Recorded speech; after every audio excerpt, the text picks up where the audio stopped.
Ok. Bueno, buenas tardes. A nombre de Prociencia les damos la más cordial bienvenida a nuestro tercer webinar sobre la autonomía universitaria en México ante el anteproyecto de ley de CONACYT. Tenemos a 4 invitados muy importantes: el doctor Luis Mieri Terán de la UAM, el doctor Adrián Acosta de la Universidad de Guadalajara, el doctor Roberto Rodríguez Gómez de la UNAM y el doctor Pedro Salazar, que en unos minutos más se integra, también de la UNAM. Bueno, pues entonces le vamos a dar la palabra al doctor Luis Mieri Terán. Por favor. No se escucha. Muchas gracias. Quiero agradecer en primer lugar a Prociencia por la invitación que me ha hecho para estar en este webinar y desde luego pues a mis compañeros. Son excelentes académicos y estoy muy bien acompañado. Les mando un cordial saludo a todos. Yo voy a partir de un conjunto de principios básicos que son unos cuantos, pero que me parecen indispensables como fundamentos de lo que creo debe ser una ley de ciencia y tecnología y, bueno, desde luego incorporando las humanidades como está ahora. El primer principio consiste en que la libertad es un concepto clave para la creación humanística, científica y tecnológica. De manera que tenemos que tener un ambiente de libertad que es responsabilidad de todos crear. El segundo punto es que asociado al concepto de libertad está el de la autonomía de las universidades. Se trata entonces de tener instituciones capaces de pensar y de crear libremente y por lo mismo ser contrapesos reales a otros poderes.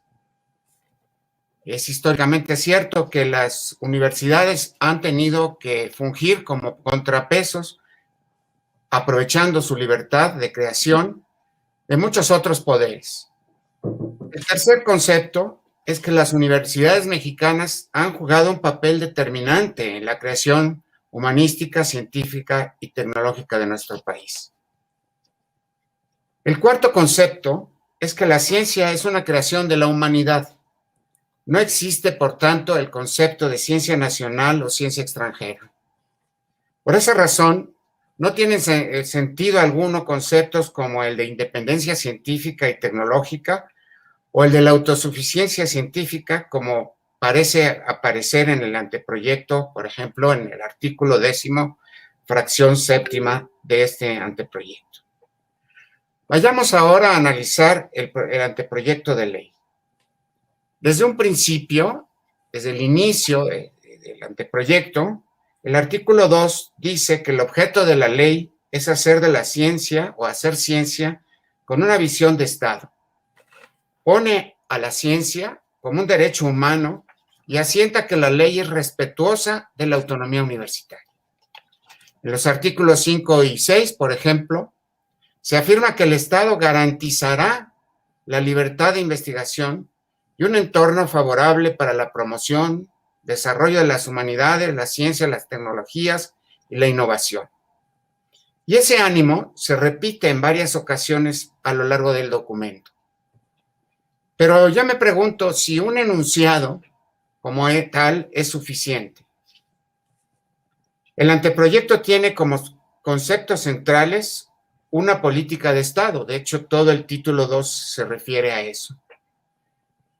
La agenda, la política de Estado, la agenda del Estado, congruente con la política, y el programa especial, congruente con la política y con la agenda. Es decir, es una cadena en que primero se define la política de Estado y de ella se derivan la agenda y el programa especial. Pero ¿quién define la política de Estado? La política de Estado está definida en la propia ley. Es decir, al aprobar la ley, se aprueban los fundamentos de la política de Estado. ¿Y quién define entonces la política, la agenda del Estado? Que está supeditada a la política de Estado, según el artículo 11. Pues está el Consejo de Estado. El Consejo de Estado va a ser quien defina la agenda del Estado. ¿Y quién forma parte del Consejo del Estado? ¿Cómo está configurado? Bueno, el artículo 39 lo establece con toda claridad. El Consejo de Estado será el órgano rector, dice, del sistema nacional. Y serán miembros permanentes con voz y voto, y empieza a hablar del presidente de la República y de un conjunto de personas, en particular todos, de diferentes secretarías de Estado. Y en la parte B serán invitados con voz, pero sin voto, nos aclara, y en este no se habla de las universidades, para nada. Las universidades no aparecen en este órgano que es el Consejo de Estado. Ni siquiera con voz. Una vez definida la agenda del Estado por el Consejo del Estado, todo gira en torno a la política de Estado. Por ejemplo, veamos el SNI. El artículo 99 dice que la finalidad del SNI es desarrollar capacidades nacionales para contribuir al desarrollo programático y de articulación de la política de Estado y a la resolución de problemáticas nacionales relacionadas con la agenda del Estado. Sabemos muy bien, nosotros, como profesores, investigadores y quienes hemos estado en algún puesto de dirección también, que la pertenencia al SNI es una pieza clave para la obtención de recursos del Consejo, por ahora el CONACYT, a través de proyectos y de otros mecanismos distintos. Sabemos que si uno no forma parte del SNI, prácticamente se puede olvidar de cualquier apoyo del CONACYT. Entonces, en conclusión, digo que se trata de un anteproyecto de corte estatista. Será el Estado, al aprobar la ley, quien defina la política nacional y la correspondiente agenda en menoscabo de la libertad fundamental indispensable para la creación humanística, científica y tecnológica. Es un proyecto centralista. Ve al país formado por una sociedad planificada centralmente en contraposición con una sociedad democrática. Mi tercera conclusión es que marginaría a las universidades como organismos autónomos al trasladar a otras decisiones que en un principio les corresponderían y los omite claramente en ámbitos en los que tendrían que estar. Es algo así como te respeto, pero no te veo ni te oigo. El cuarto punto es que diluye su influencia, no las toma en cuenta en la definición de la política nacional, rompiendo el balance que habíamos mencionado al principio de pesos y contrapesos del que son parte. La autonomía de las instituciones se diluye entonces como efecto de no tomar en cuenta las instituciones por el peso que tienen. El quinto es que utiliza el SNI como un elemento disruptor al interior de las universidades. Para ser miembros del SNI, tendrían que hacer investigación acorde con la agenda del Estado, lo que puede ir en contra de los intereses de las propias universidades. Es muy patente para mí, yo pongo esto como conclusión número 6, la forma diluida de participación que se concede a los organismos gremiales en la construcción de la política humanística, científica y tecnológica. Aunque las 5 academias formarían parte del Consejo de Articulación, así lo establece la ley, quedan sumergidas en un cúmulo mucho mayor. Esto es claramente indicativo de una tendencia más generalizada. Yo diría diluir para reducir. En otro punto, yo digo que no se aclaran las formas de evaluación y que la evaluación hecha por pares, aunque es imperfecta, es la mejor conocida posible. Significa la evaluación de la comunidad por ella misma, sin intervención de agentes del Estado, por ejemplo. Entonces, esas serían las conclusiones que yo trazo de haber leído con cierto cuidado el anteproyecto. Muchas gracias.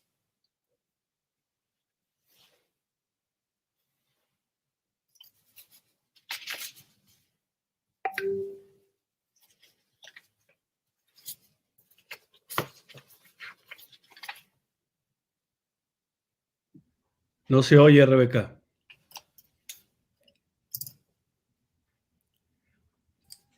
Con esto podríamos hacer algunas, digamos, tomar algunos elementos que me parecen muy importantes, los conceptos que planteó el doctor Mieri Terán, que son básicos, sobre la libertad de investigación, la autonomía que tanto trabajo ha costado en este país a las universidades, y el concepto universal de ciencia. Con esta idea, digamos, del anteproyecto de que se trata de una propuesta estatista, centralizada, y que además menoscaba las libertades, la autonomía, y también un aspecto que es muy importante, esta forma de diluir, como mencionaba el doctor, varias de las asociaciones, de las formas de dictaminación, etcétera, que yo creo que son muy importantes. Bueno, pues le damos ahora la palabra al doctor Adrián Acosta. Sí, gracias. Gracias, Rebeca. Bueno, agradezco también la invitación a Prociencia por participar en este webinar, en un momento en que efectivamente creo que es necesario discutir a fondo varias de las implicaciones del anteproyecto de ley que estamos considerando.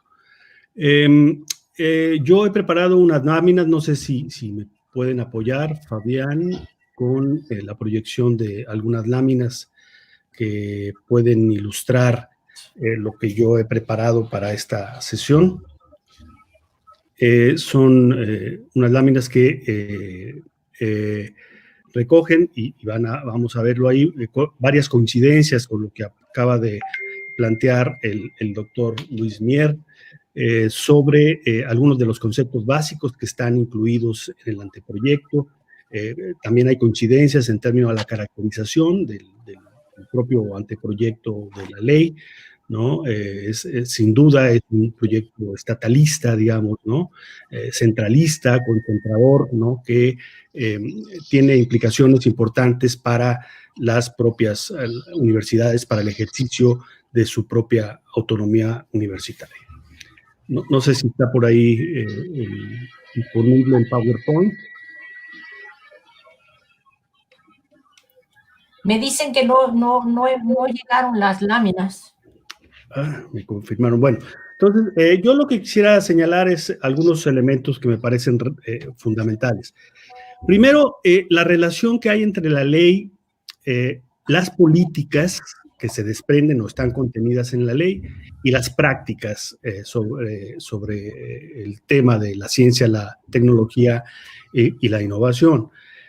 Me parece que lo que es importante señalar es, por un lado, digamos, reconocer que como parte de las rutinas, digamos, sexenales de nuestros gobiernos, cada nuevo gobierno plantea legítimamente, digamos, un programa en el sector de ciencia, tecnología e innovación, y puede promover, por supuesto, cambios o reformas a las legislaciones que se consideran pertinentes o adecuados. Me parece que eso es parte de las rutinas sexenales que hemos observado desde hace mucho tiempo en México, y creo que este gobierno no es la excepción. Lo importante, me parece que había que resaltar, es lo que hay, digamos, un poco en términos del contenido del propio anteproyecto de ley. Lo que me parece muy claro es una lógica centralizadora y vertical de las decisiones que, digamos, parten de una arquitectura del sistema nacional que tiene que ver, como ya bien fue planteado por Luis, con una estructura muy vertical, digamos, de arriba hacia abajo, de la toma de decisiones que implican las políticas públicas, ¿no? Es decir, ahí hay claramente en el título segundo y en varios de los artículos está muy claro esta lógica de la agenda del Estado, el Consejo de Estado, el Consejo Nacional, luego los organismos de articulación internos, subrayo, dice órganos internos de consulta y articulación, es decir, esto está dejando fuera, digamos, a los órganos externos como tradicionalmente había ocurrido en los últimos sexenios, ahora se reducen o se incorporan como órganos internos, lo que tiene implicaciones importantes, es decir, son juez y parte del mismo Consejo Nacional. Entonces, es una voz interna del Consejo que debilita, digamos, la necesaria voz crítica e independiente que deben tener otros órganos externos al sistema, ¿no? Luego hay un órgano que se llama Comité Intersectorial entre la Secretaría de Hacienda y crédito público, con el CONACYT y otros organismos que también, digamos, van generando una estructura de aparentemente de cooperación, pero que en realidad es una estructura, desde mi punto de vista, hiperburocrática, que va generando más instancias de coordinación a las que ya teníamos, digamos, habíamos padecido en sexenios anteriores.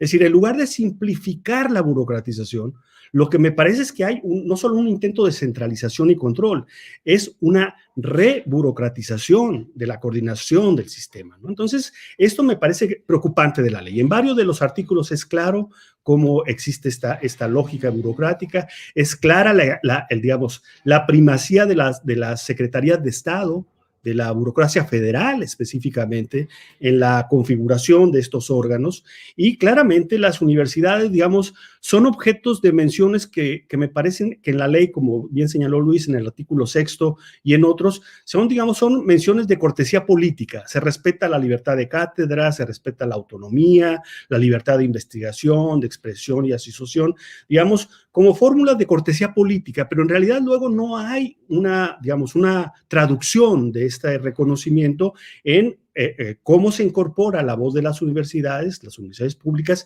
en toda esta arquitectura estatal, ¿no? Entonces, me parece que ahí hay claramente un desplazamiento, digamos, ¿no? de las propias universidades, que tiene que ver con una de las formas de menoscabo de la propia autonomía, ¿no? El otro elemento que yo me veo en la lectura del anteproyecto es, digamos, la idea central que está detrás de toda la ley y que se va expresando en distintos momentos y en distintos artículos. La idea central, me parece, de la ley, que luego se revela en las políticas, es la idea de que el principal problema de la ciencia y la tecnología en México, de los déficits acumulados, de los rezagos que tenemos, es que estamos padeciendo los efectos de la ciencia neoliberal y que la alternativa es la ciencia del pueblo y para el pueblo, como lo ha señalado en varias ocasiones la directora del CONACYT, más recientemente en diciembre al presentar ante el presidente de la República el informe general del CONACYT y el anteproyecto de la ley.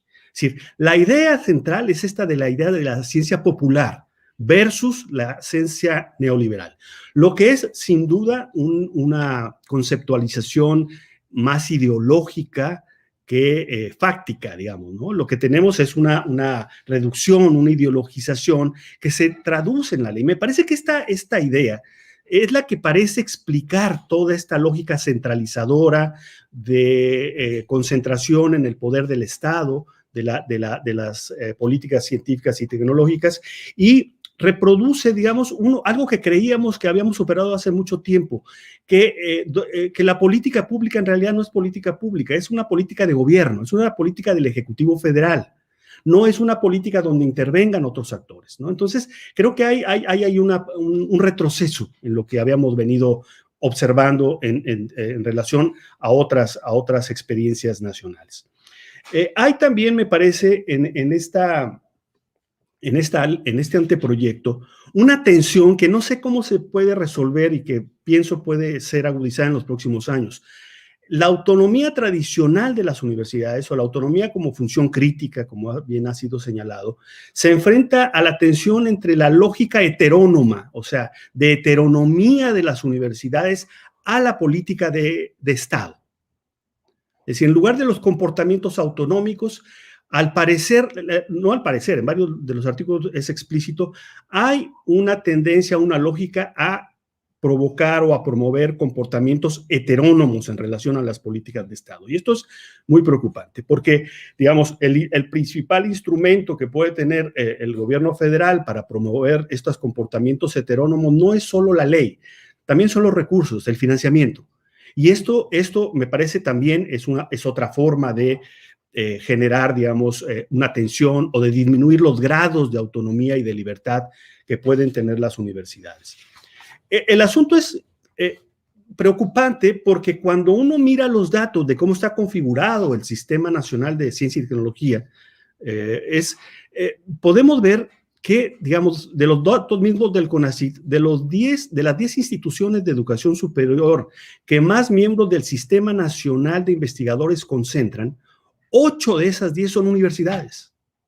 Es la UNAM y 7 universidades estatales, más el Instituto Politécnico Nacional, que para fines prácticos opera como una universidad.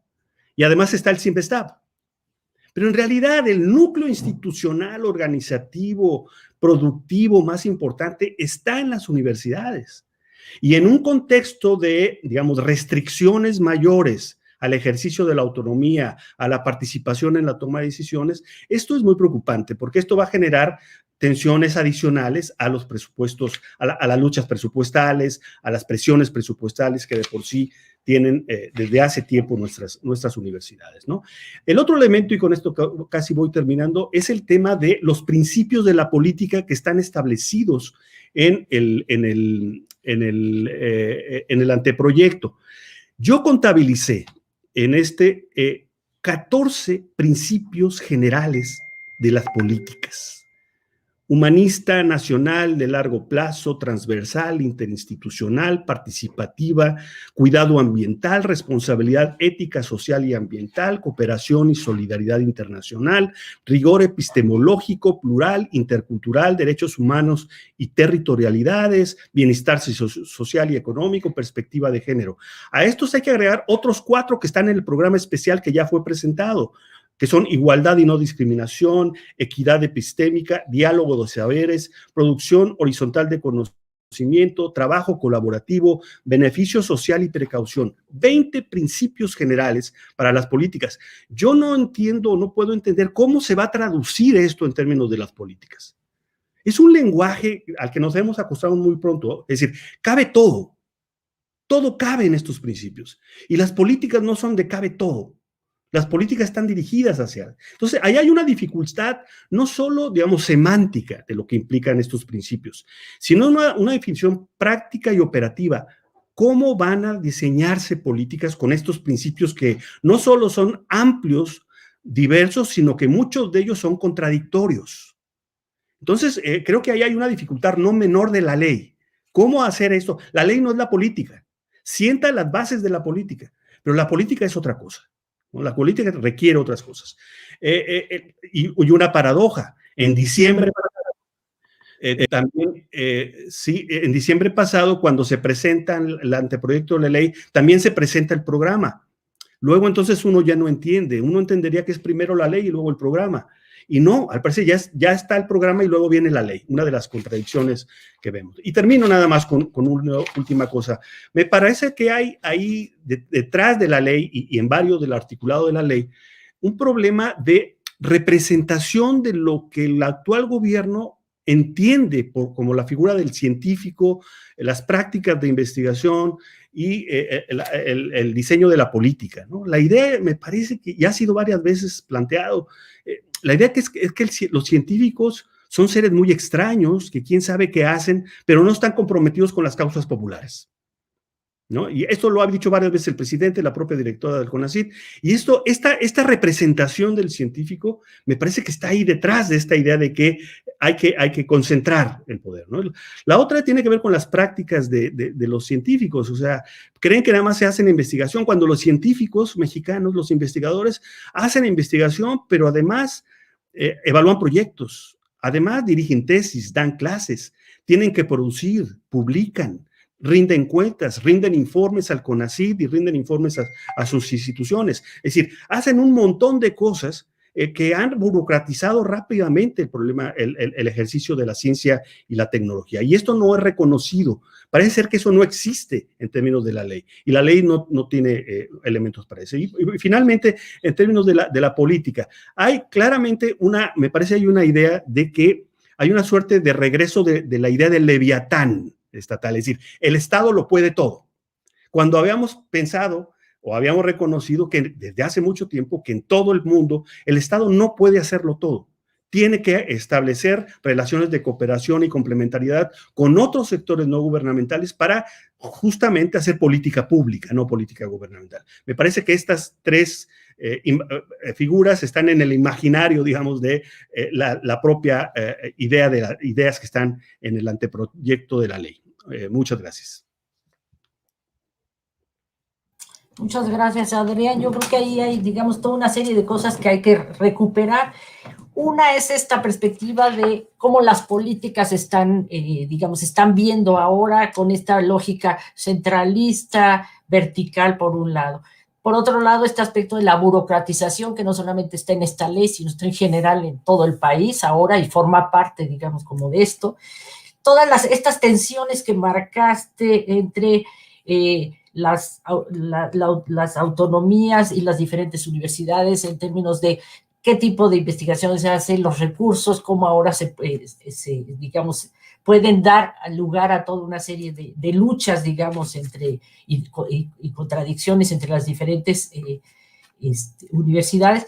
Y esta perspectiva que me parece muy importante de, digamos, esta idea del científico como alguien especial, raro, extraño, que en realidad está como fuera de la realidad, ¿no? Y eso me parece que es muy importante. Es solamente un pequeño comentario para que podamos seguir con el siguiente, nuestro siguiente ponente, que va a ser Pedro Salazar. Está ya ahí, le vamos a dar unos segundos para que nos haga favor de iniciar. Tuvimos problemas técnicos, pero él está sin imagen, pero va a dar su plática. Muchas gracias. Y les recordamos a quienes nos están viendo que estamos en Facebook y en YouTube para que nos sigan, por favor.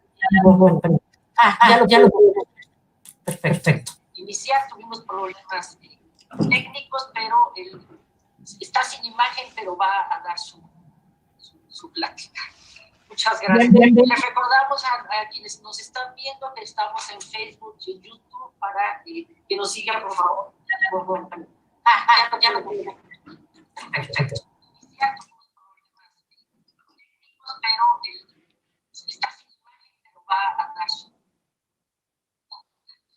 Muchas gracias. Les recordamos a quienes nos están viendo. Tenemos que cerrar los micrófonos. Que nos sigan, por favor.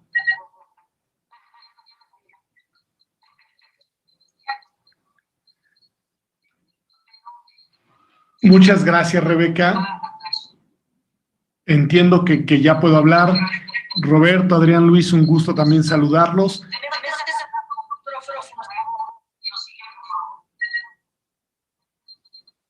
No, creo que ya me escuchan. Sí, perfecto. Entonces, como yo tengo un desfase entre imagen y voz, continuaré a hablar sin problemas. A ver, me parece muy interesante lo que establecen tanto Luis como Adrián, y además estoy total y completamente de acuerdo con ellos. No quisiera reiterar los puntos muy claros que ya han afirmado de dónde están los problemas que vemos, ¿no? que encontramos. En efecto, el tema de agenda de Estado, Consejo Nacional, Consejo de Estado, pues bueno, ya te dan una indicación de hacia dónde están las coordenadas de lo que se propone en este marco normativo. Hay un tema interesante. Yo pensando el día de hoy en por dónde abordar el asunto, recordé un libro de Norberto Bobbio que me parece muy elocuente, que lleva como título Estado, Gobierno y Sociedad, ¿no? Y creo que merece la pena que reflexionemos un poco sobre lo que son esas tres instancias. El Estado, pues sí, es una, digamos, institución jurídico-normativa amplia que incluye al gobierno, pero incluye también a otra serie de entidades, a otros poderes que no son la administración pública nacional, y en un Estado federal como el nuestro, también incluye, digamos, a los gobiernos de las sedes locales, de las sedes de los órdenes de gobierno estatales, pero también incluye, por ejemplo, a los órganos constitucionales autónomos que en estas últimas fechas han sido objeto de una muy fuerte, digamos, no sé cómo decirlo, de una muy fuerte embestida por parte de algunos actores gubernamentales, del propio presidente de la República y de sus seguidores, y son parte del Estado, no son parte del gobierno. Y en ese sentido, las universidades, al menos las universidades públicas, tanto las nacionales como las estatales, forman parte de esa entidad que llamamos Estado. Y por lo mismo, cualquier institución que pretenda llamarse Consejo de Estado debe de contemplar la presencia, la voz y el voto de esas entidades que trascienden al gobierno, que van más allá del gobierno, y eso no está presente en esta iniciativa.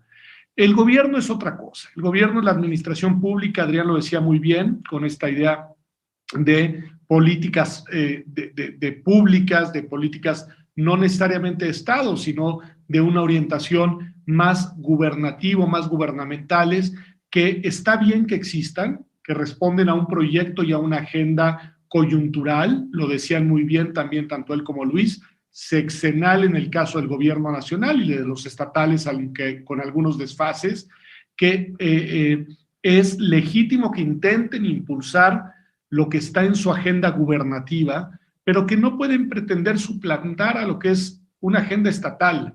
La agenda estatal trasciende a los gobiernos, va más allá en el tiempo, tiene una visión de largo plazo y en ese sentido la política de ciencia, tecnología, humanidades, en fin, la que nos interesa a nosotros, debe trascender a la coyuntura actual y a la agenda actual y al gobierno actual. De ahí la lógica de la autonomía, porque además lo que, digamos, esta visión estatal reivindica es la importancia de tener precisamente al tercer elemento, decía yo, Estado, gobierno y sociedad, a la sociedad como objetivo. Lo que las políticas de Estado, e incluyo dentro de ellas a las políticas autónomas de investigación de parte de las instituciones académicas, debe estar orientada, es a resolver a los problemas que aquejan a la sociedad. Y eso, por su propia naturaleza, trasciende los periodos gubernamentales, los periodos sexenales. Creo que por ahí hay algo que merece la pena que nos sentemos a pensar. A veces creo que desde el discurso gubernamental se confunde lo que es el gobierno y lo que es el Estado, son dos cosas distintas, y lo que es la sociedad es una tercera cosa distinta, y creo que ese parámetro de análisis nos debe de servir como, digamos, como lupa para mirar propuestas legislativas como la que ahora estamos enfrentando.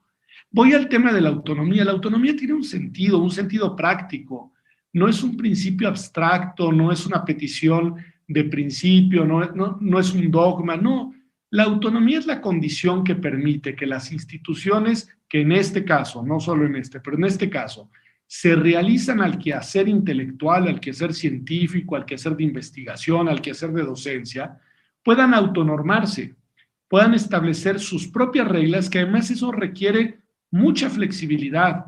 Las agendas en las cuales deben de estar mirando las instituciones académicas cambian a una velocidad muy, digamos, muy acelerada, y en ese sentido deben de tener una capacidad de actualización sobre la marcha importante, pero también deben de cambiar sus prioridades, porque las prioridades en las cuales debes de poner tus recursos humanos, económicos, intelectuales, se van alterando conforme pasa el tiempo, y en ese sentido, la autonomía debe ser una condición garantizada para que la libertad de investigación y la priorización de las agendas puedan irse desenvolviendo conforme la realidad lo demanda. Creo que eso no lo debemos perder de vista, y en ese sentido no puede estar la agenda de investigación nacional condicionada a la agenda gubernamental. Al contrario, debe de estar enmarcada dentro de la lógica estatal que trasciende a los gobiernos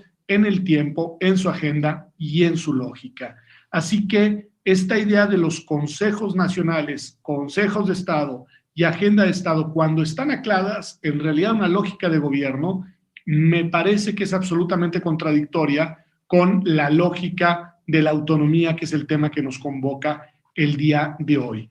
Adrián decía algo muy interesante, muy importante, y son 2 puntos más, y con estos concluiría. Adrián hablaba del tema de los principios, que si no me equivoco está en el artículo 5 de la ley. Adrián, tienes toda la razón. Cuando los principios son muchos, son abstractos, son ambiguos y son contradictorios, dan para todo. Y alguien los va a terminar interpretando, y alguien los va a terminar precisando, y alguien los va a terminar aplicando. Y eso, paradójicamente, aunque parece que es una apertura de principios muy rica, muy plural, muy diversa, termina siendo un pretexto para ejercicios de autoridad muy potestativos, muy vinculatorios, muy coercitivos y muy autoritarios. Los principios abstractos en realidad van a depender de la interpretación del actor que tenga una situación de poder que pueda darles contenido y aplicación práctica. Así que lejos de ser una garantía, son un tema muy delicado porque son un tema muy sujeto a la interpretación potestativa de las autoridades que están coyunturalmente en una situación de poder. Y esto no es solo de acá, ¿eh? Empezar a llenar de principios las constituciones trae un rato en América Latina, es parte de una estrategia que se conoce, digamos, en el marco de lo que se conoce como el nuevo constitucionalismo latinoamericano, que lo podemos encontrar en constituciones como la de Venezuela, como la de Bolivia, como la de Ecuador, todas de los 2000, en las cuales, en efecto, ahí hay una serie de principios que en principio parecen muy liberadores y terminan siendo, por el contrario, muy restrictivos, muy autoritarios. Entonces, creo que ahí hay algo que merece la pena que miremos con atención en esta ley y en otras en las que se está colando la idea de los principios abiertos. Y concluyo con un punto que también es una invitación a la reflexión personal, me la hago a mí y la hago a quienes nos escuchan. Tengamos cuidado con el tema de los prejuicios recíprocos. Es decir, el prejuicio ante lo que es el gobierno, lo que son los gobiernos, lo que es la autoridad pública, no necesariamente nos conduce hacia un diálogo constructivo y viceversa. Desde el gobierno y los seguidores del gobierno, el prejuicio ante quienes tenemos una voz disidente, opositora, cuestionadora, tampoco nos conduce a la posibilidad de construir los puentes de comunicación que hoy necesitamos.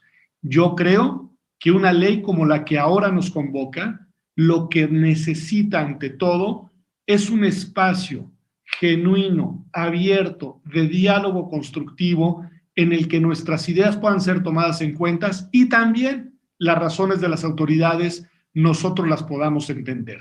Sé que es un lugar común, que puede parecer algo banal, pero creo que merece la pena que nos detengamos unos minutos a pensar en la importancia de reconstruir los canales de comunicación que temo que cada vez más en este país se están erosionando, se están derrumbando, se están rompiendo.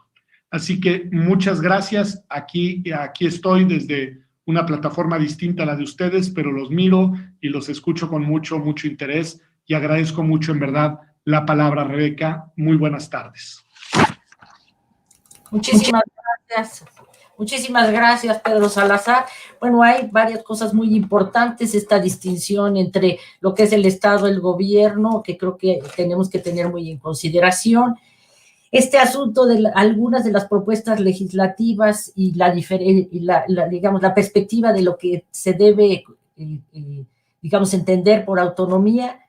Este problema que ya había mencionado Adrián sobre los principios que hay que tener mucho cuidado, digamos, de cómo se interpretan y cómo pueden servir para toda una serie de medidas coercitivas, autoritarias, etcétera. Y me parece muy importante esta última reflexión que hizo Pedro Salazar de seguir, que es lo que estamos tratando de hacer en Prociencia, seguir buscando estos espacios de discusión y de diálogo para poder llegar, digamos, a tener una mejor ley y una perspectiva mejor para las universidades y para la autonomía. Bueno, ahora vamos a dar la palabra a Roberto Rodríguez, por favor.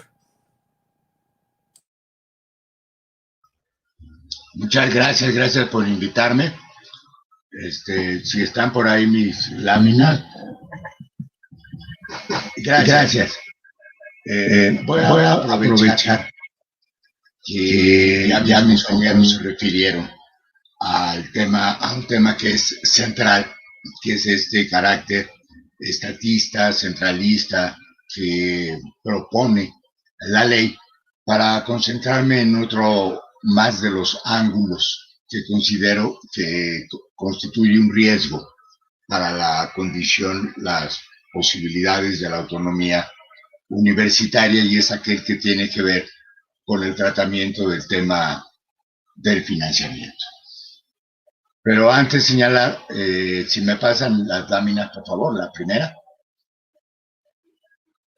que la autonomía puede entenderse desde muchos ángulos. Para mí es capacidad de autodeterminación, no solo libertad o permiso de autogobernarse, de autoorganizarse, sino sobre todo capacidad, es decir, la posibilidad de llevar a cabo los planes y los proyectos que tienen justamente las universidades autónomas, esa potestad de determinar por sí mismas. Sin esta capacidad, la autonomía es más que nada un discurso. Fortalecer la autonomía es fortalecer la capacidad académica de las instituciones. Ya se dijo que la Constitución establece derechos, pero también obligaciones para las universidades autónomas. Uno muy importante para hoy es esta libertad para determinar sus planes y programas. Así dice la fracción séptima del artículo 3. En buena hora no dice programas de estudio, sino dice todos los planes y programas, lo que incluye a los planes y programas de investigación, de extensión, en fin, es la autonomía de planeación universitaria. Y ese punto es central para esta materia. Establece también la obligación de las instituciones de respetar la libertad de cátedra e investigación, que es originalmente de los académicos, lo que a su vez está refrendado y reiterado en tratados internacionales suscritos por México, principalmente el Pacto de Derechos y Deberes económicos y sociales de los estados, que es una de las dos partes en que ha derivado la Carta de Derechos Humanos.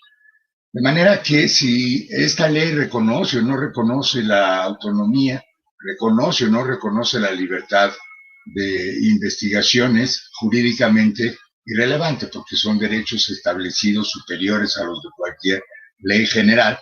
Está bien por elegancia que se pongan ahí, se repitan y demás, pero desde el punto de vista de la obligación que tiene la autoridad, no tiene ningún otro camino que respetar la autonomía universitaria y que respetar la libertad de investigación, a menos que quieran cambiar también la Constitución. Espero que no. Vámonos a la siguiente.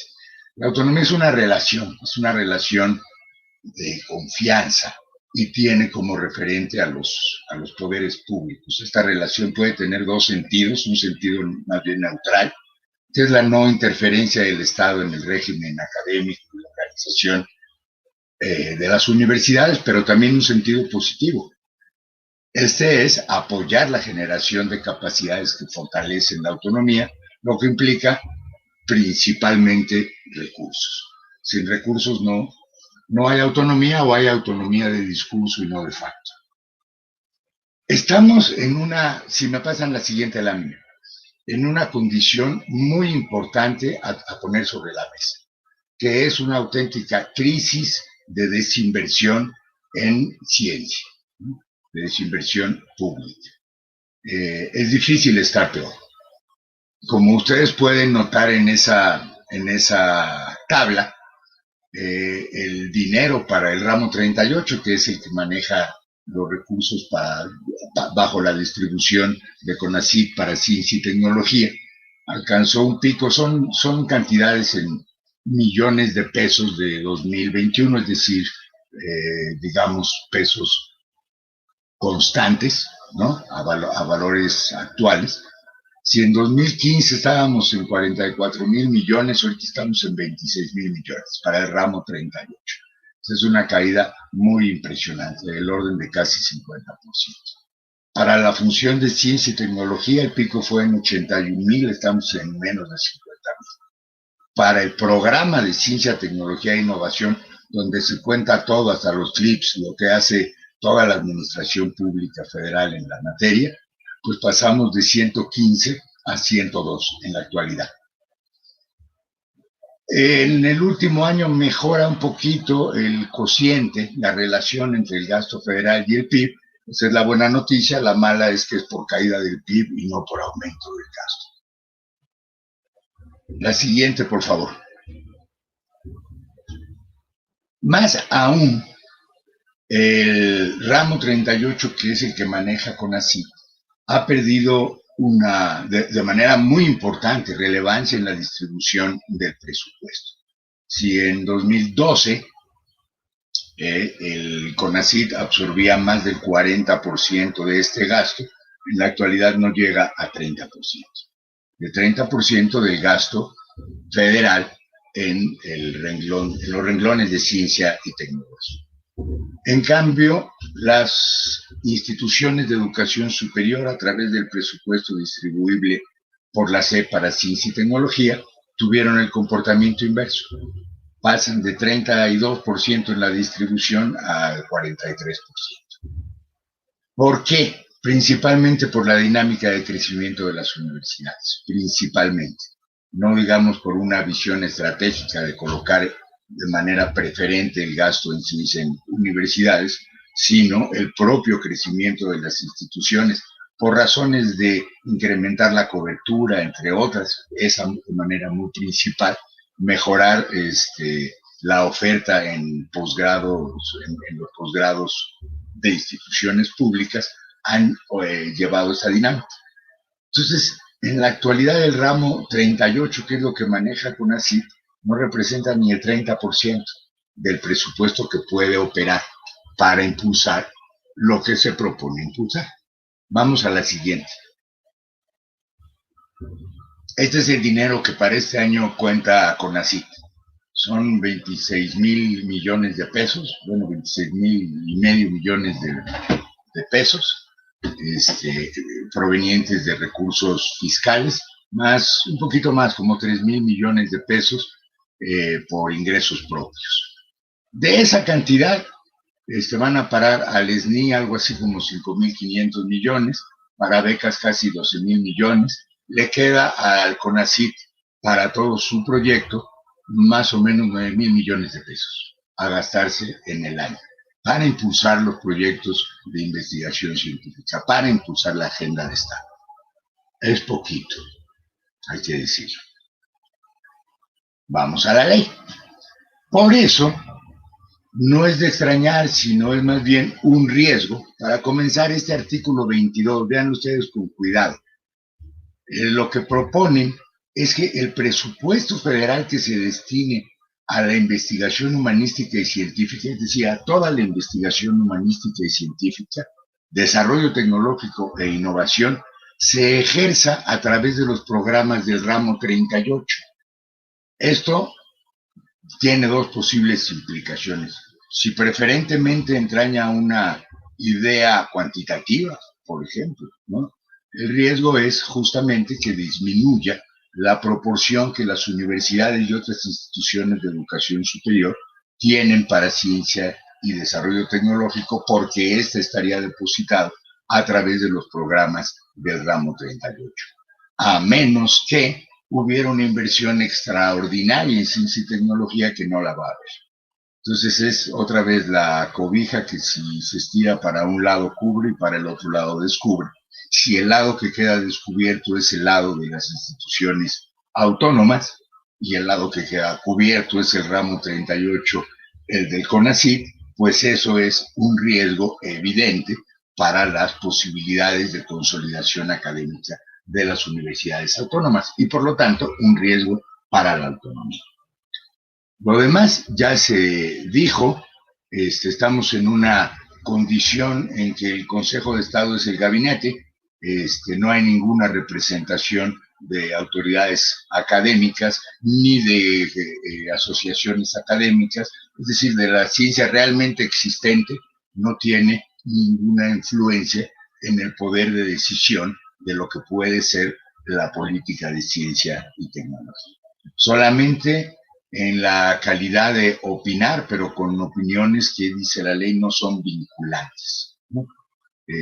Para los estados, una representación que se va a distribuir por regiones, no están determinadas las regiones, puede ser cualquier cualquier número, de manera que a esta expresión de centralismo se añade esta condición de que es una ley que sí toma en cuenta el problema de la coordinación intersectorial, pues está todo el gabinete en el Consejo de Estado, sí toma en cuenta los problemas de comunicación intergubernamentales de alguna manera, pero no tiene gobernanza en el sentido de participación de los actores relevantes en la toma de decisiones y en la gestión del sistema. Y ese es un déficit pues de la mayor importancia. Si me lo permiten, vámonos a la otra lámina, que ya estamos terminando. Lo mismo la Junta de Gobierno del CONACYT, ¿no? Integrada por el presidente y por 12 secretarios de Estado sin ninguna representación académica, y ya dijimos, lo dijeron también mis compañeros, el órgano consultivo, técnico y de articulación técnico, ¿no? Con opiniones y propuestas que no son vinculantes. Ah, por cierto, las paridades de género las ponen ahí, en los grupos de trabajo, pero no en el poder de decisión. No es de extrañar. Para terminar, última lámina. Yo diría, de primeras lecturas de esa ley hay que revisarla a profundidad y tomo en cuenta lo que ha dicho Pedro y que hay que verlo también con buena voluntad. Creo que hay 4 preocupaciones relevantes, que si bien establece una plataforma de coordinación y de relaciones intergubernamentales, no así de relevancia. La segunda, que la participación del sector académico en la toma de decisiones sustantivas es inexistente. La tercera, el riesgo principal sobre la autonomía es el condicionamiento de recursos para proyectos de investigación diversos a la denominada agenda de Estado, principalmente en ciencia básica. Y por último, que las declaraciones sobre el respeto a la autonomía y libertad académica son obligatorias, pero el sentido general de la norma no brinda certeza y claridad al respecto. Creo que en esas estamos. Me preocupa en lo personal que CONACYT se está achicando mucho, pierde relevancia. Me parece que lanzar una iniciativa de esta naturaleza es una tablita, pero no es realmente la respuesta que necesita el impulso a la ciencia en un país como este. Gracias. Muchas gracias, Roberto. Agregas toda una serie de puntos muy importantes a discutir. El ángulo del financiamiento que va a afectar, digamos, la autonomía de las universidades y las instituciones de educación superior, pero también otro aspecto que me parece muy importante y que no había sido señalado y que del cual yo creo que tenemos que partir, es esta crisis del desarrollo científico, tecnológico y de innovación que está viviendo el país y que va, digamos, va a ser la punta de lanza para afectar todas las actividades, incluyendo esta ley o cualquier otra. Entonces, eso hay que tomarlo muy en consideración, me parece muy importante. Bueno, ahora lo que vamos a hacer es, voy a empezar a dar lectura a las preguntas que nos han enviado para que las vayan ustedes respondiendo, ya sea entre varios, uno, como ustedes quieran, las puedan tomar, ¿no? Entonces voy a empezar a leérselas. La primera, es lamentable la propuesta en donde la opinión de las universidades no cuenta, considerando la enorme diversidad que existe entre los estados.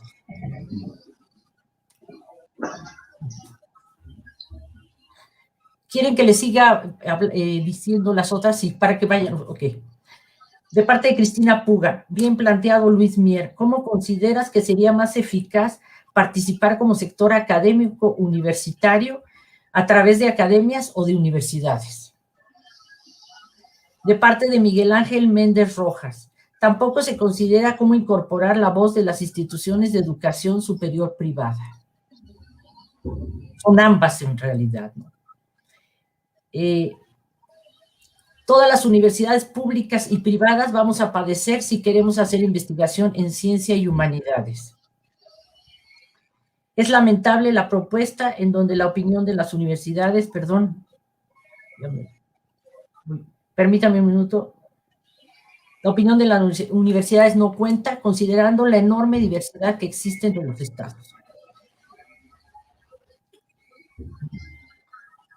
de David Romero. En el anteproyecto se especifica extrañamente que las interpretaciones son atribución de CONACYT. En todo, pero sobre todo para el artículo 5, eso es muy grave. Manuel Gil, me parece que sería interesante advertir que desde hace años las acciones del CONACYT en su apoyo a los posgrados y a los investigadores, PNPC y SNI, afectaban a la autonomía universitaria. ¿Quieren que siga leyendo las preguntas todavía? Ok. Agustín Eduardo Carrillo Suárez. Buenas tardes a todos. Desde la administración sexenal pasada se manifestó una vocación centralizadora. Sin embargo, en la administración presente esa vocación se ha fortalecido y si el proyecto se pone a votación en el Congreso Federal, en la legislatura, el partido en el gobierno tiene mayorías. Manuel Gil, en aras de estar en el PNPC, de lo que derivaban las becas para los estudiantes, los criterios de evaluación que establecía el CONACYT eran los que había que seguir. María Teresa Viana, y además están condicionando a las universidades para recibir un presupuesto reducido. Judith Subieta, la amenaza de rediseñar el SNI también puede afectar los criterios de evaluación del trabajo académico. ¿Qué tienen que decir al respecto? Hasta aquí son las preguntas que tenemos.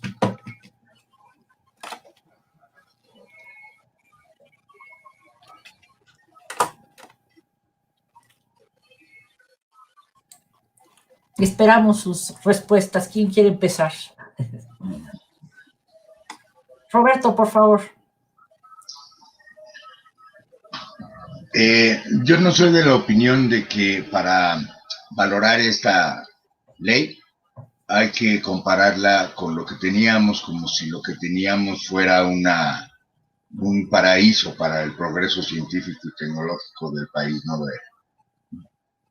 Pero sí creo que esta ley no tiene realmente perspectiva, ambición, un proyecto que valiera la pena seguir para el largo plazo, excepto por principios muy generales de que esto nos abre la puerta a la autodeterminación tecnológica, pues si hay un oxímoron es ese, que nos abre la puerta para el bienestar de la población y demás, con un presupuesto como el que hemos tratado de mostrar en la presentación. Esta crisis de recursos para ciencia y tecnología no la va a salvar ninguna retórica, no la va a salvar tampoco ninguna forma de coordinación, ni ninguna imposición de agenda de Estado, o agenda pública, o agenda de lo que sea. La verdad, el problema es justamente, a mi manera de ver, la insuficiencia de recursos para consolidar un proyecto que tenga un sentido y una dirección hacia adelante, no hacia atrás. Muchas gracias.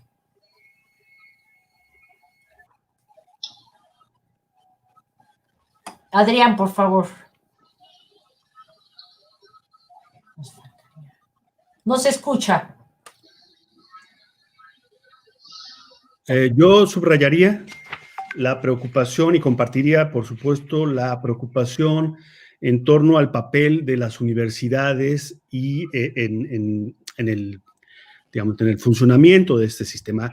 Me parece que el dato es claro, es decir, las universidades seguirán haciendo investigación en condiciones muy complicadas.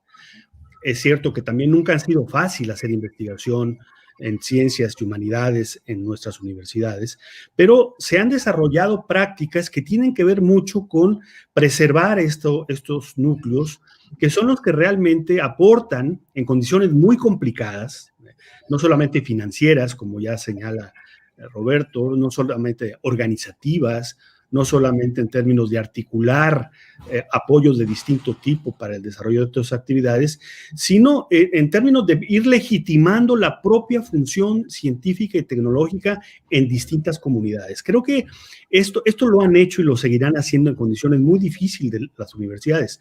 Lo que es verdaderamente preocupante es que el futuro que se anticipa o que puede preverse en un entorno de crisis económica, no solamente en el sector de ciencia y tecnología.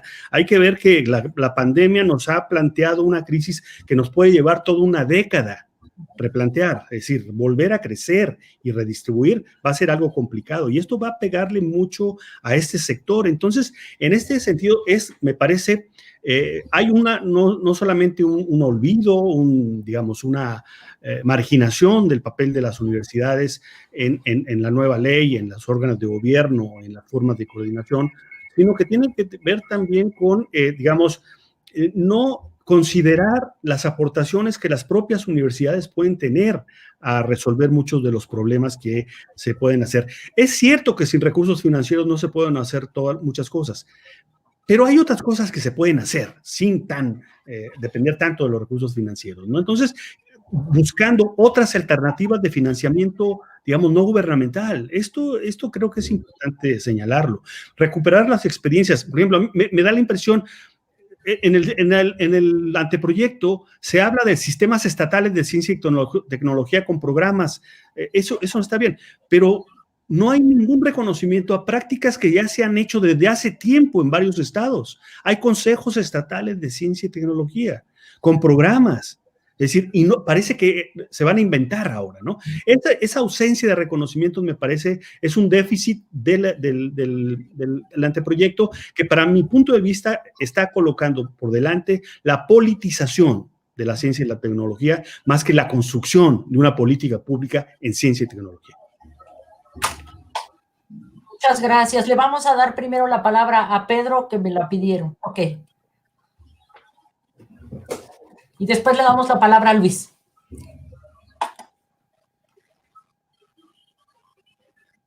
Pedro, estamos ya. Gracias. A ver. Muchas gracias. Le vamos a dar primero la palabra a Pedro. Yo lo que pienso es, he escuchado con mucha atención y coincido totalmente. Aquí hay algunas variables que vale la pena, digamos, como redimensionar en nuestra reflexión. Cuando pensamos en el tema de política de Estado, que no está mal, yo no tengo ningún prejuicio a lo que es el Estado y lo que supone, debemos de meter la variable tiempo. Y los tiempos del Estado trascienden a los gobiernos. De hecho, por ahí vi en la ley un artículo que dice que las políticas en esta materia estarían atadas a la duración de los gobiernos en turno. Creo que es un error tremendo, es decir, en lo que nosotros hacemos, la variable temporalidad y temporalidad transeccional se vuelve muy importante y creo que ahí Roberto lo decía muy bien porque además está atado también al financiamiento, es decir, imaginar proyectos que vayan más allá de coyunturas momentáneas, y lo dice Adrián ahora cuando coloca el tema de la pandemia. Es decir, nosotros tenemos que estar pensando en cuestiones que van mucho más allá de las agendas de los gobiernos en turno, y ese es nuestro trabajo, esa es nuestra misión institucional, para eso estamos, ¿no? Y en ese sentido estamos vinculados con la dimensión de Estado de cara a la sociedad y no necesariamente de cara a ningún gobierno. Me parecía muy interesante una de las preguntas que alcancé a leer ahí de Gabriela Dutrenit sobre cuáles son los principios que deberían de estar en una ley que sí atienda a lo que nos preocupa. Yo suelto algunos. La autonomía entendida como autogobierno no supone autarquía, no supone que los centros de investigación, también ahí Julio Ríos hacía esa pregunta, decir, bueno, y a los centros de investigación CONACYT, en fin, no supone que cada quien haga lo que quiera, supone que haya normas sensatas, razonables, racionales, que normen, regulen, controlen y además también auditen la gestión de los distintos centros, entidades, instituciones y universidades que realizan las tareas que hacemos. Pero bajo una premisa muy importante, el autogobierno supone, entre otras cosas, libertad para decidir en dónde están las prioridades que se van a investigar, cómo se van a investigar y quién las va a investigar. A mí el tema de la agenda de Estado en verdad me parece una camisa de fuerza para el pensamiento libre y me parece que eso debe preocuparnos mucho. No que la agenda de Estado no deba de estar en manos de un gobierno coyuntural, no. La agenda de Estado es la agenda de las preocupaciones de todas y todos. Y vuelvo a decirlo, cambia porque las coyunturas cambian. Hace un año y algunos meses no nos imaginábamos la pandemia. La pandemia nos cambió la agenda de las prioridades mundiales y debemos de ser lo suficientemente inteligentes como para entender que el tiempo es flexible y que debemos de ser capaces de adaptarnos a lo que las coyunturas demandan de nuestra agenda de investigación. La libertad de investigación, pues vinculada a la libertad de cátedra, y una cosa bien interesante que me parece que también deberíamos de poner en la ecuación, la inclusión en serio. La inclusión no solamente en la agenda de inclusión de género, que me parece importantísima, sino de una inclusión amplia que permita incluso desarticular los discursos que nos acusan de ser injustamente elitistas, que no lo somos, pero que también vale la pena que seamos capaces de responder a eso, porque concluyo regresando al punto de mi intervención anterior. Lo que tenemos que hacer es ser capaces de generar espacios de diálogo, de interlocución y de construcción de una agenda que en este tema responda a los rigores de la ciencia, a los rigores que son muy importantes de la libertad del pensamiento, a los rigores laicos, porque ese es otro tema que luego no lo metemos aquí y hay que meterlo porque la agenda gubernamental resulta ser muy poco laica y la laicidad es condición necesaria para el ejercicio de la libertad de pensamiento. Entonces, bueno, por ahí dejo esto un poco desordenado, pero me pareció importante además para no redundar en lo que Roberto y Adrián decían, porque estoy totalmente de acuerdo con ellos. Muchas gracias. Le vamos a dar ahora la palabra a Luis, por favor. No se oye. No se escucha. No se escucha. No se escucha. Yeah. Okay. Bueno, ¿sí? ¿Ya se escucha? Sí, está ahí Manuel Gil y preguntaba hace un momento sobre esta idea de que el SNI de alguna manera ya planteaba una intervención externa sobre las universidades. Bueno, yo estoy hasta cierto punto de acuerdo en eso. Simplemente que ahora, con esta ley, la intervención va a ser muchísimo más fuerte. Porque ya no solo se refiere a si hacían o dejaban de hacer trabajo de calidad, juzgado por sus propios pares, sino se trata de ver si corresponde a la agenda del Estado. Y eso me parece a mí muchísimo más, es una intervención muchísimo más enérgica que simplemente la que ya existía. Aunque sí se reconoce que yo por lo menos reconozco que existía, pero también quiero decir que esta es una ley que parece estar hecha para un país que no existe, que no es en el que estamos nosotros metidos. En primer lugar, por lo que ya mencionaba Roberto acerca del presupuesto, que es fundamental para poder hablar de creación científica, humanística y tal, es fundamental.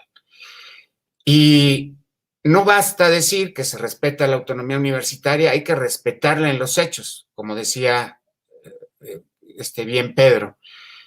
Tiene que ser en la práctica, en el día a día. Y ese problema del día a día no está considerado en la ley. Parece ser una cuestión meramente conceptual.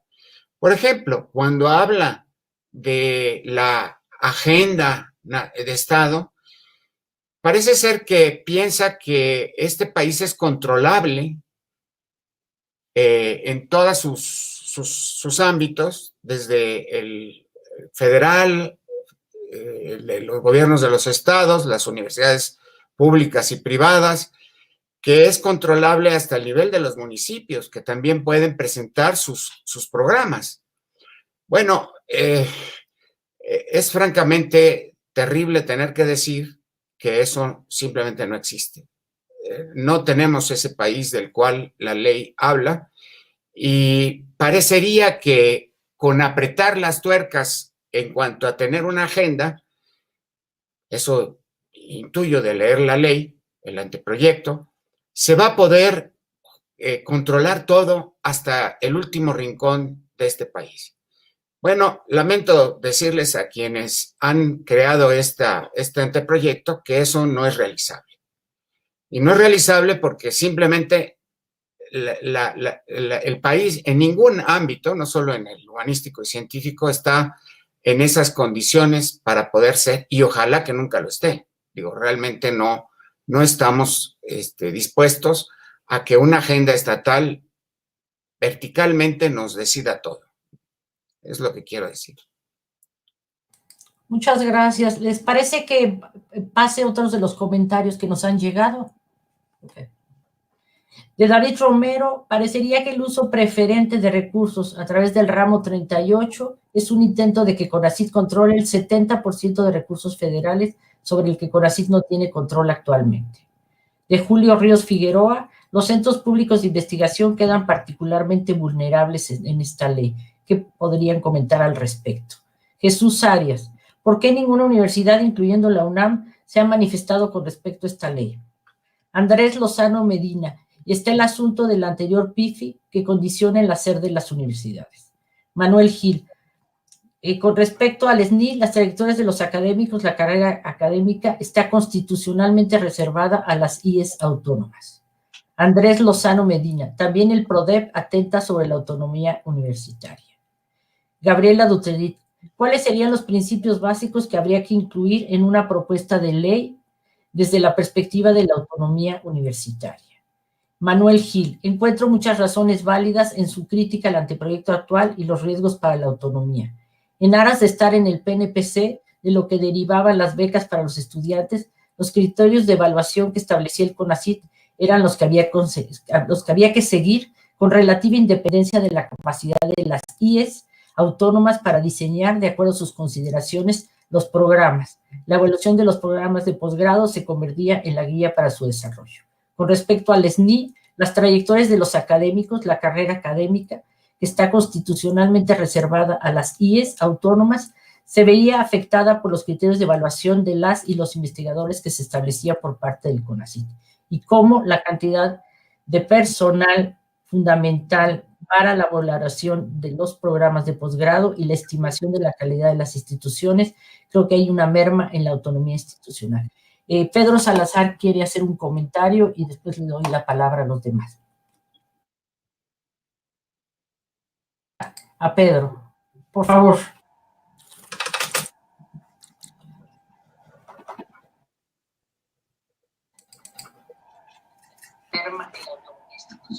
A mí me gustaría hacer una brevísima reflexión sobre el tema de lo de las instituciones y sus pronunciamientos. Creo que no es preciso, es decir, me parece que algunos centros de investigación, no quiero elencar cuáles, pero han dicho lo que piensan, se han pronunciado de distintas maneras, han escrito posicionamientos y lo seguirán haciendo en estas semanas. También me consta que desde la UNAM hay una toma de postura de algunas instancias y entidades y dependencias de la universidad. No quiero generalizar, pero sin duda con el apoyo y el acompañamiento de la rectoría, y en eso quiero ser muy objetivo. En lo particular, por ejemplo, con el coordinador de la investigación científica he participado, y no solo con él, con directores y directoras de distintas facultades, entidades, institutos, en algunos pronunciamientos sobre esta temática, y creo que eso es relevante decirlo, es decir, por supuesto que hay un seguimiento atento, preocupado, actuante, pero dentro de lo que nos toca, porque pues al final también nuestra posibilidad de incidencia pues está acotada a nuestra naturaleza institucional. Pero sí quisiera decir que sí hay pronunciamientos. Hay que tomar en cuenta que también las instituciones académicas son muy diversas, son muy plurales, no necesariamente todos los que forman parte de las mismas tienen la misma interpretación de lo que está sucediendo, pero me consta, y vuelvo a decirlo, que al menos desde el punto de vista de la UNAM y de varios de centros de investigación nacionales, ha habido un posicionamiento y ha habido además un seguimiento muy atento y muy preocupado de lo que está pasando. Solo quería dejar constancia de eso porque creo que es importante. Nada más.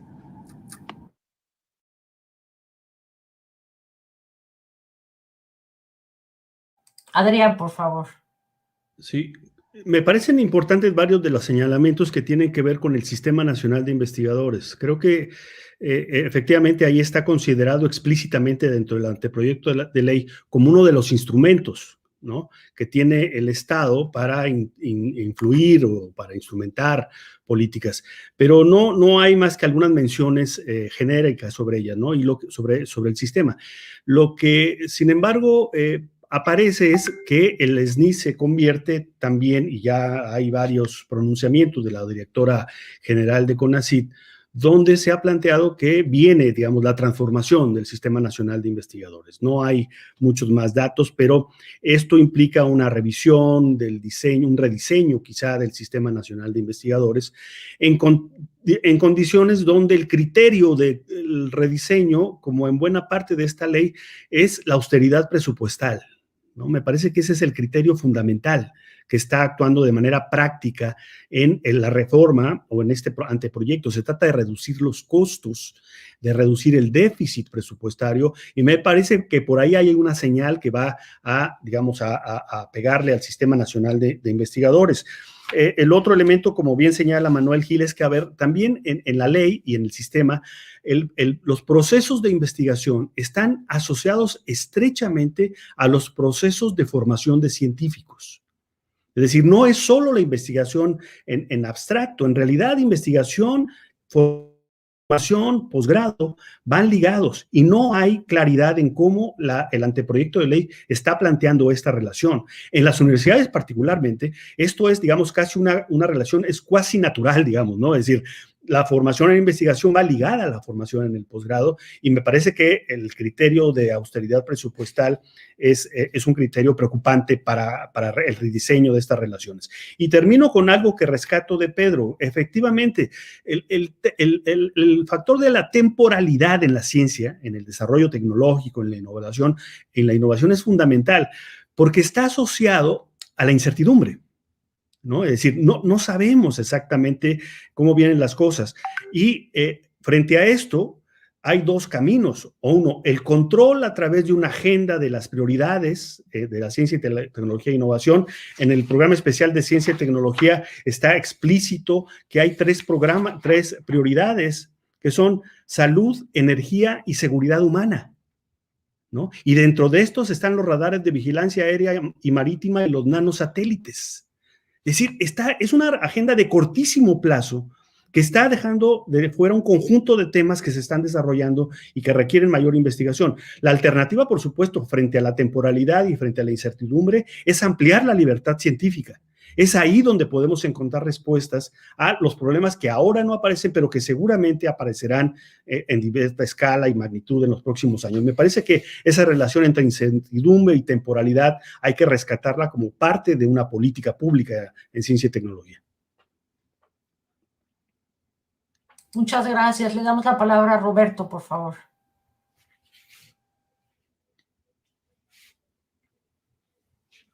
Histórica. Lo que conocemos hoy como libertad de cátedra, investigación, la autonomía integral, en fin, es un invento que aparece en México hasta los años 40. Si ustedes revisan, ni la autonomía original de la UNAM, la de San Luis Potosí, ni ninguna otra hablaba de libertad de cátedra hasta que hubo esta confrontación entre el interés del Estado de orientar la vida académica versus la libertad de cátedra e investigación.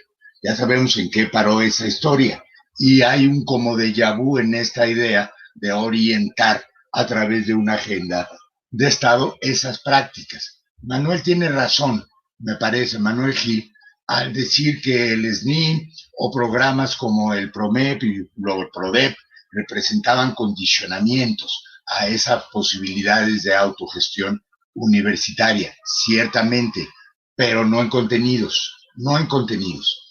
Y eso abre una diferencia importante. De manera que una orientación en contenidos, una agenda de Estado no mejora esa condición, sino la empeora.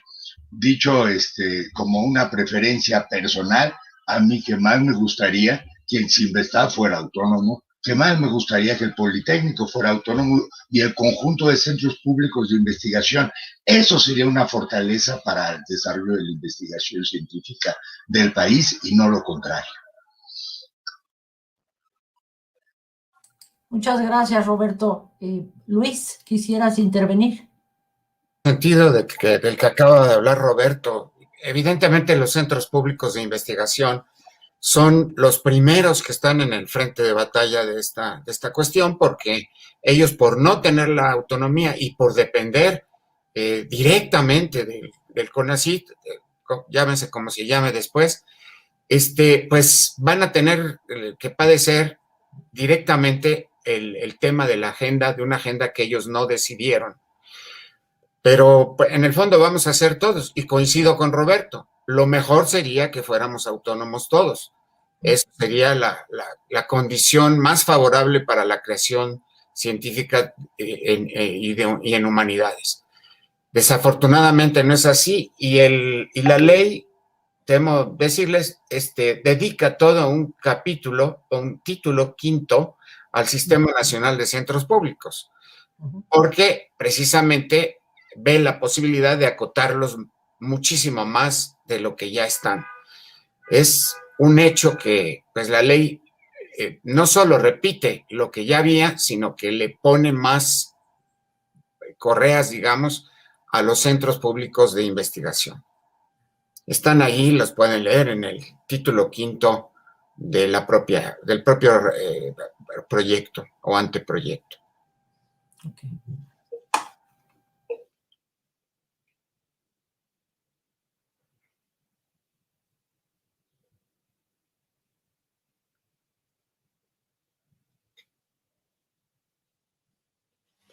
No sé allí.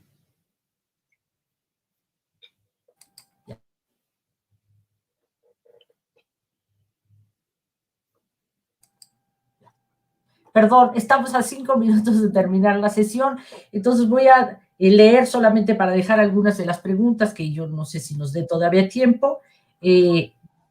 Una de ellas es, me parece que hay consenso en que el anteproyecto no representa a las universidades. Me pregunta, ¿qué se recomienda hacer? Luis, bueno, apenas me enteré de este evento, bueno, ya. En la elaboración de la propuesta sobre, bueno, perdón. El doctor Mitterrand podría plantear un escenario patológico posible e imaginable bajo la propuesta desde el CONACYT.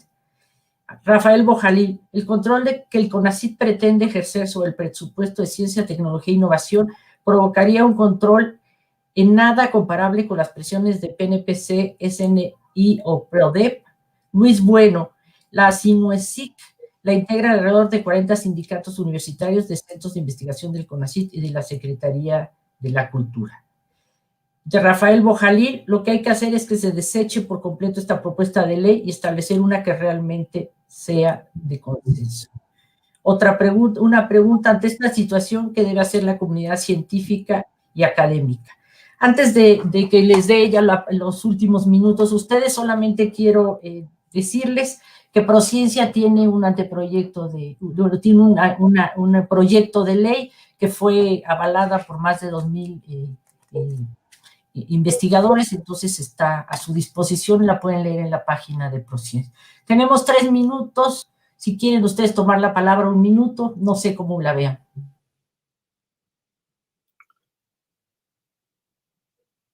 ¿Alguno de ustedes que quisiera terminar? Bueno, pues... Luis, por favor. Sí, bueno, yo solamente decir que pues agradezco que estemos reunidos hoy para esto, pero que hace falta alertar mucho más a una comunidad que siento que por la pandemia y otros temas que nos están afectando, pues está un poco, yo la siento ausente de muchas de las decisiones que pueden tomarse rápidamente, muy pronto, digamos, y entre ellas la aprobación de una ley que no nos va a ayudar para nada.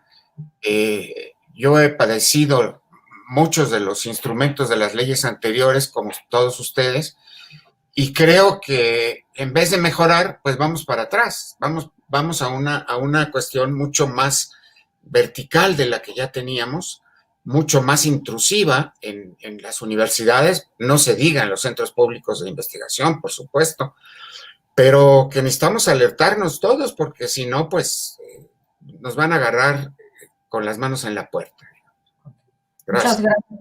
El que quiere tomar la palabra es Pedro. Sí.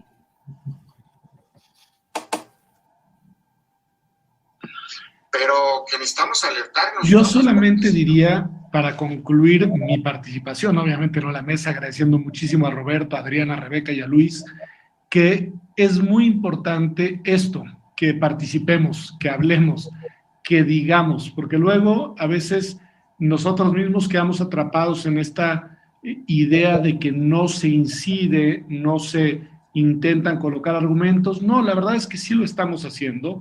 Lo que no sé es si se escuchan, eso no nos toca a nosotros, pero no dejemos de hablar, no dejemos de decir y no dejemos de explicar también de una manera muy didáctica y muy comprometida por qué el quehacer intelectual, académico, de investigación, de docencia, universitario que nos toca llevar a cabo es tan importante para cualquier país, pero en este caso para el nuestro. Yo sí creo que el quehacer que hacemos nosotros tiene que ser técnicamente muy sólido, tiene que ser políticamente imparcial y sobre todo tiene que ser socialmente útil. Así que gracias por la invitación y muy buenas tardes a todas y a todos. Muchas gracias. Ahora unos últimos minutos, Roberto, Adrián. Sí, igual, gracias, también agradecer, para mí ha sido un honor y un placer escuchar esta conversación, las opiniones de los colegas y amigos, a la conducción de Rebeca. Y yo plantearía que efectivamente, digamos, un escenario deseable sería abrir un espacio mayor de tiempo para discutir más a fondo el anteproyecto, pero no soy muy optimista al respecto. Me parece que el planteamiento está muy avanzado, me parece que va a salir muy pronto y quizá lo que hay que pensar es seguir trabajando en abrir más espacios, coincido con Pedro, con los esfuerzos de Prociencia por seguir replanteando una y otra vez los elementos que a nuestro juicio son preocupantes y que afectan específicamente a la autonomía de las instituciones de educación superior. Muchas gracias. Unos últimos minutos a Roberto, por favor.